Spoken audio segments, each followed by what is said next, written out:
ሰበር ዜና አቦ ሽመልስ አብዲሳ ስለ ፋኖና አማራ አዲስ ጉድ አሰሙ። ሽመልስ የብልጽግና ቀጣይ ዕቅድ ምን እንደሆነ ካፋቸው አምልጧቸዋል። የፕሬዝዳንቱ ንግግር ጉድ እያስባለ ነው። በሌላ በኩል ፕሬዝዳንት ኢሳያስ አፈወርቂም አብይ ላይ ከባድ ካርድ መዝዟል። ይህ ኢትዮ ፖስት ነው። አቶ ሽመልስ አብዲሳ በትላንትናው ዕለት ስለ አማራና ስለ ፋኖ ሌላ ጉድ አሰምተዋል። አማራን እርስ በርስ ደም አቃብተናል ሲሉ በኦሮምኛም ተናግረዋል። ከዚህ ቀደም ነፍጠኛ ነፍጡን ወልብለው እየመጣብን ነው ሲሉም ፍርሃታቸውን የገለጹ ሽመልስ ዛሬ ደግሞ ሌላ እጅን ባፍ የሚያስጭን ጉድም ተንፍሰዋል። የኮምፒውስዱ አለቃ አባይን ተሻግረን ቁማር በላናቸው ባሉበት አፋቸውም ዛሬ ደግሞ ስለ ፋኖ ሌላ ጉድ አንስተዋል። ንግግሩ ከባድ ድንጋጤን የፈጠረ ሲሆን ብልጽግና በቀጣይ ምን አቅዷል የሚለው ጉዳይንም ያጋለጠ ሆኗል። የሽመልስን ንግግር በዝርዝር እናስደምጣቸዋለን። ፕሬዝዳንት ኢሳያስ አፈወርቂ ጠቅላይ ሚኒስትር አብይ ላይ አደገኛ መላጭ መዝዘዋል። እስከ ወልዲያ በመዝለቅ መከላከያ ወቅተነዋል በሚል የተከሰቱት አቶ ኢሳያስ ብልጽግና ቅዠት ውስጥ ሆነው እየታዘበን ነው ሲሉም አዲስ ማስጠንቀቂያም አሰምተዋል። ብልጽግና ዋናውን ጦርነት ሳይከፍትብን ነው ሲሉም ሳይቀድመን እንቅደመው የሚል እቅድ እንደነደፉ መረጃዎች ከአስመራ ወጥተዋል። በሌላ በኩል የኢትዮጵያ ጦር በትናንትናው ዕለት ወደ አሰብ ግንባር ቡሬ ተጨማሪ ጦር ማስገባቱ ታውቋል። በስፋት ያዝነው መረጃ ይኖራል። በሌላኛው መረጃችን ደግሞ ግብጽ አላርፍ ብላለች።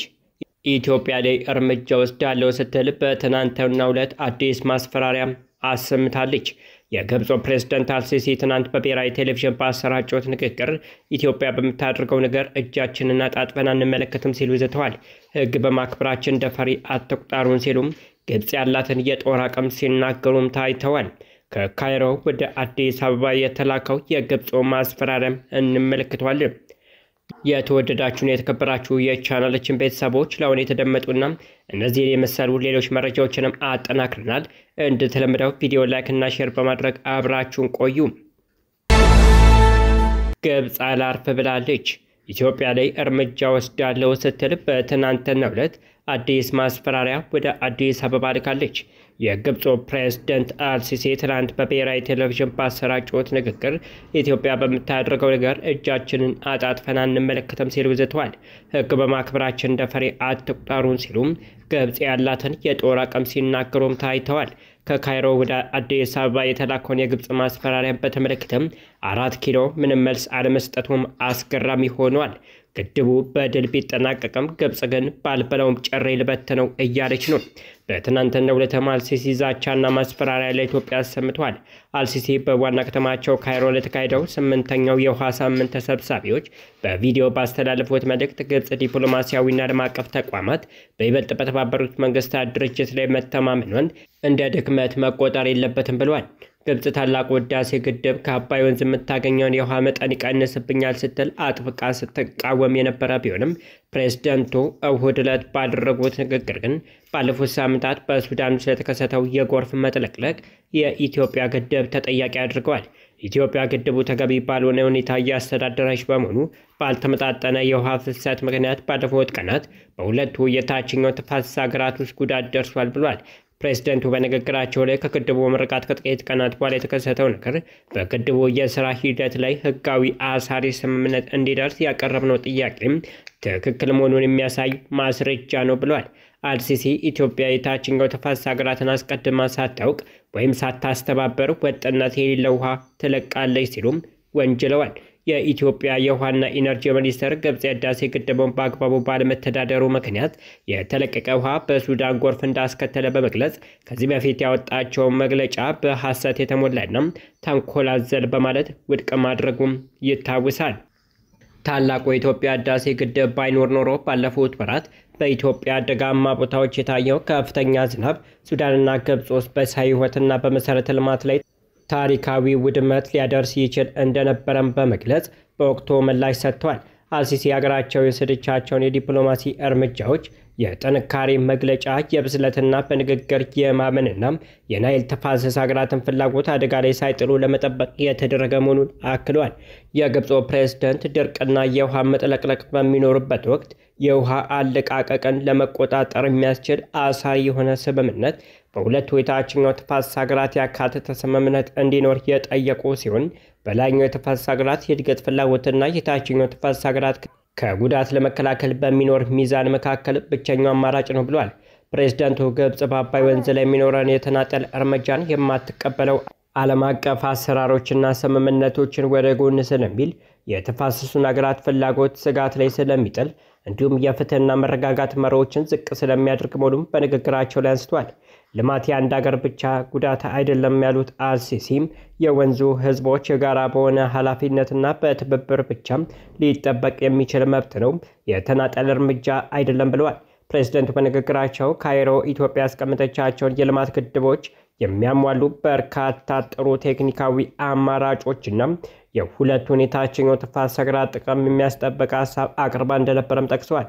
ነገር ግን እነዚህ የግብፅ አማራጮች የፖለቲካ ፍላጎት ባለመኖሩና በጠባብ የፖለቲካ ሀሳቢዎች የሚመራ የተናጠል እውነታን የመጫን ፍላጎት ብቻ ሊገለጽ በሚችል ግትርነት ተቀባይነት ሳያገኝ ቀርቷልም ብለዋል። አልሲሲ ወንዙ የሁለቱም የተፋሰሱ መንግስታት የጋራ ንብረትና በብቸኝነት ሊያዝ የማይችል የጋራ ሀብት ነው በማለት በናይል ላይ ብቸኛ የሉዓላዊነት ሐሰተኛ ይገባኛል ጥያቄ ተቀባይነት እንደሌለው አመልክቷል። ግብፅ በዓለም ላይ የውሃ እጥረት ካለባቸው ሀገራት መካከል መሆኗን የጠቀሱት ፕሬዝዳንት አልሲሲ ከሀገራቸው 180 ሚሊዮን ህዝብ 98 በመቶ የውሃ ፍላጎታቸውን የሚያገኙት ከአባይ ወንዝ መሆኑን ጠቅሰው የህልውና ጉዳይ ነው ሲሉም አስቀምጧል። ፕሬዝዳንቱ አክለውም ሀገራቸው በአባይ ወንዝ ጉዳይ ላይ ስትከተል የነበረው ዲፕሎማሲያዊ መንገድ የደካማነት ምልክት አለመሆኑን በመጥቀስ ነገር ግን ደግሞ ኢትዮጵያ እየተከተለች ካለው አካሄድ አኳያ ዝምታን እንደማትመርጥና ጥቅሟን ለማስከበር አስፈላጊ ያለችውን እርምጃ ሁሉ እንደምትወስድ ነው የገለጸችው። ፕሬዝዳንት ኢሳያስ አፈወርቂ ጠቅላይ ሚኒስትር አብይ ላይ አደገኛ ምላጭ መዘዋል። እስከ ወልዲያ በመዝለቅ መከላከያን ወቅተነዋል በሚል የተከሰቱት ኢሳያስ ብልጽግና ቅዠት ውስጥ ሆኖ እየታዘብን ነው ሲሉም አዲስ ማስጠንቀቂያ አሰምተዋል። ብልጽግና ዋናውን ጦርነት ሳይከፍትብን ሲሉም ሳይቀድመን እንቅደመው የሚል እቅድ እንደነደፉ መረጃዎች ያሳያሉ። በሌላ በኩል የኢትዮጵያ ጦር በትናንትናው ዕለት ወደ አሰብ ግንባር ቡሬ ተጨማሪ ጦር ማስገባቱ ታውቋል። ኢትዮ ኤርትራ ቋፍ ላይ ናቸው። ወደ ጦርነት ሊገቡም ከጫፍ ደርሰዋል። ሁለቱም ሀገራት ማስጠንቀቂያና ዛቻ እያሰሙ ሲሆን ወታደሮቻቸው በተጠንቀቅ አቁሟል። በዚህ መካከል በትናንትናው ዕለት ከኤርትራ በኩል የወጣው መግለጫ የሁለቱ ሀገራት ወደ ጦርነት መቃረባቸውን የሚያሳይ መሆኑ ነው የተገለጸው። የኤርትራ የውጭ ጉዳይ ሚኒስትር በድረገጹ ሻባይት ባሰራጨው አቋም መግለጫ የኢትዮጵያ መንግስት ለአንዴና ለመጨረሻ ጊዜ የተዘጋ የህግ ጉዳይ በማንሳት እየተነኮሰ ነው ብለዋል። በአሁኑ ወቅት የጠቅላይ ሚኒስትር አብይ አህመድ መንግስት በኤርትራና በኢትዮጵያ ህዝቦች መካከል ጦርነት ለመቀስቀስ ጥሪ እያደረገ ነው ብለዋል። የኤርትራ መንግስት በብልጽግና ፓርቲ ድርጊቶች ላይ ዝምታን የመረጠው የሚናገረው አጥቶ ሳይሆን ዝምታ ባህሉ ስለሆነ መሆኑን የውጭ ጉዳይ ሚኒስትሩ በጽሁፋቸው ጠቅሰዋል።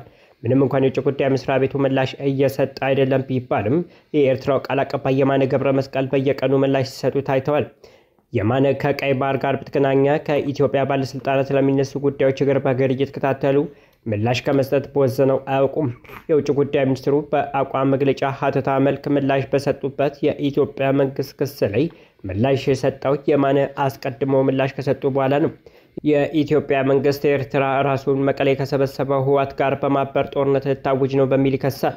በዚህ ክስ ላይ የኤርትራ መንግስት ከህወሓት ጋር በማበር ጦርነት ለማወጅ ከመዘጋጀት በተጨማሪ ለፋኖ ኃይሎች ድጋፍ እስከ መስጠት የዘለቀ ነው። የኤርትራ የውጭ ጉዳይ ሚኒስትር በጉዳዩ ላይ በሰጠው ምላሽ በጣልቃ ገብነት ለቀረበው ክስ መሰረት የሌለው ነው ብሏል። የኢትዮጵያ መንግስት በኤርትራ ሉዓላዊነት በተደጋጋሚ እየተዛተበት ነው ሲልም የውጭ ጉዳይ መስሪያ ቤቱ አሳውቋል። የኢትዮጵያ ባለስልጣናት በዓለም አቀፍ ግንኙነት መርህ በመጣስ የኤርትራ ሉዓላዊነት፣ የግዛት አንድነት የሚገፉ አቋሞችን በተደጋጋሚ እያንጸባረቁ ነው። የፖለቲካና የወታደራዊ መሪዎች በየጊዜው የሚሰጧቸው ማብራሪያዎች ተልዕኳቸው በኤርትራና በህዝቦች ላይ አሳፋሪ ዘመቻ ማካሄድ ነው ብለዋል። የኢትዮጵያ ባለስልጣናትን በጦርነት ዝግጅት የከሰሰው የኢሳያስ አስተዳደር የኤርትራ ህዝብ ግን በዛቻ አይደናገጥም ብለዋል። መስሪያ ቤቱ በአቋም መግለጫ ሀተታው ኤርትራ ወደ ጦርነት አስቀድማ እንደማትገባ የጠቆመ ሲሆን የሚመጣውን ነገር ለመመከት ጦራችን ዝግጁ ነው ብለዋል። አቶ ሽመልስ አብዲሳ በትላንትናው ዕለት ስለ አማራና ስለ ፋኖ ጉዳት አሰምተዋል። አማራን እርስ በርሱ ደም አቃብተናል ሲሉ በኦሮምኛ ተናግሯል። ከዚህ ቀደም ነፍጠኛ ነፍጡን ጎልብሎ እየመጣብን ነው ሲሉ ፍርሃታቸውን የገለጹት ሽመልስ ዛሬ ደግሞ ሌላ ጅንባፍ የሚያስጨን ጉዳይ ተንፍሷል። የኮንፊውዝዱ አለቃ አባይን ተሻገረን ቁማር በላናቸው ባሉባቸው አፋቸው ዛሬ ደግሞ ስለ ፋኖ ሌላ ጉዳት ሰምተዋል። ንግግሩ ከባድ ድንጋጤን የፈጠረ ነው። የኦሮሚያው ክልል ፕሬዝዳንት አቶ ሽመልስ አብዲሳውን አነጋጋሪ አስተያየት መስጠታቸውን ቀጥለዋል። ፕሬዝዳንቱ ዛሬም በተኩስ ፖለቲካዊ ጉዳዮች ላይ የሚሰነዝሯቸው አስተያየቶች እጅግ አደገኛ ናቸው። ከሰሞኑን የገዳ ኮማንዶ የተባለ ኃይል ሲያስመርቁም አነጋጋሪ አስተያየት ሰጥተዋል። በዚህ ኮማንዶ ኃይል ምረቃ ላይ ጥሬ ስጋ እየቀለብን አሰልጥነን ያስቀምጥነው ሰራዊት አለን፣ ፈተን እንለቀዋለን በማለት ተናግሯል። ሚሊሻ ሆኖ ከፋኖ ቤተሰብ ያልገደል የለም፣ በተመሳሳይ ፋኖ ሆኖ ከሚሊሻ ቤተሰብ ያልገደል የለም። በአማራ ባህል ደግሞ ደም ሳይመልሱ መቅረት እንደኖር የሚቆጠር ነገር አይደለም። ስለዚህ አሁን ላይ እርስ በርስ ለግድያ የሚፈላልጉ ደመኞች ሆነዋል። ፋኖን አጥፋለን ብለን የምንለምነው ሚሊሻ አይኖርም። ለራሱ ሲል የራሱን ህይወት ለማትረፍ ሲል ያለምንም ክፍያ ፋኖን ያሳድዳል ሲሉም መንግስታቸው በአማራው ጦርነት እየተጠቀመ መሆኑን ገልጸዋል። አቶ ሽመልስ ንግግራቸውን ሲቀጥሉ እንዲህ ይላሉ። በእንደዚህ አይነት መንገድ እጃችን ላይ ያለውን ገንዘብ ለሚሊሻ ከመበተን ድነናል። ገንዘቡን ለገዳ ልዩ ኮማንዶ ማሰልጠኛ መሳሪያ መግዣ አውለነዋል። አማራ ከዚህ በኋላ ከነሙሉ ክብሩ በአባ ገዳ ልጆች ፊት የሚቆምበት ዘመን አብቅቷል ብለዋል። ቀደም ብዬ እንደነገርኳችሁ አማራ ከዚህ በኋላ እስከ ምጽአት ድረስ ምንም አይነት የፖለቲካ ውሳኔ ሰጭነት ሚና እንዳይኖረው አድርገን ሰርተናል። አንዳንዶች ይህንን ስንል መታበያ ይመስላችኋል፣ ነገር ግን ፖለቲካዊ ስራውን ማየት ያስፈልጋል ብለዋል። አክሎም ከኦሮሞ ጋር ሰላም ፈጥሬ ይኖራለሁ የሚል አካል ካለም እሱን እንቀበላለን፣ ነገር ግን እምቢ የሚል ካለም ጥሬ ስጋ እየቀለብን አሰልጥነን ያስቀመጥነውን ሰራዊት አለን፣ እንለቀዋለን ሲሉም ንግግራቸውን ደምድመዋል። አበቃን። መልካም ጊዜን ተመኘን።